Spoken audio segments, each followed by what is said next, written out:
সাতটা মতি আমি সিটে মারবো, 4 সিটির উপরে 7টা মতি পড়বে, 4 সিটি 4 নম্বর হয়েছে।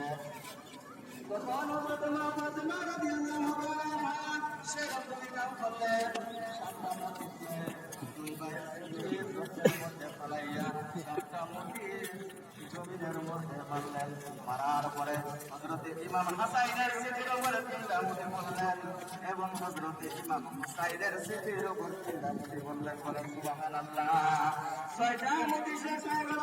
7 নম্বর মতিতে আল্লাহ রাব্বুল আলামিন জিবরাইলকে হুকুম দিলেন, হে জিবরাইল যাও, ওই 7 নম্বর মতিটা তুমি জমিনের উপর পড়তে দিও না, তাড়াতাড়ি করে গিয়ে ওই 7 নম্বর মতিটার মধ্যে তুমি 2টা টুকরা বানাইয়া ইমাম হাসাইন এবং ইমাম হুসাইনের সিটির উপর রাইখা দাও। বলেন সুবহানাল্লাহ।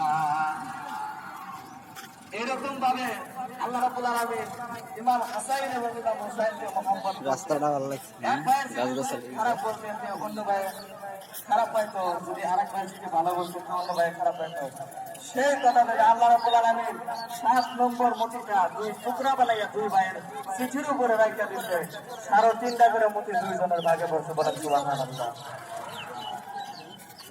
আল্লাহর নবী সাল্লাল্লাহু তাআলা আলাইহি ওয়াসাল্লামের জামানায় একদিন এক সাহাবী একটা হরিণের বাচ্চা জঙ্গল থেকে ধইরা নিয়ে আসে। নিয়ে আসার পরে সেই সাহাবী ডাকতে বলে, হে নবী, আমি জঙ্গলের মধ্যে এই হরিণের বাচ্চাটাকে পাইলাম, এই হরিণের বাচ্চাটা আপনি নবী কবুল করে না। আমার নবী সাল্লাল্লাহু তাআলা আলাইহি ওয়াসাল্লাম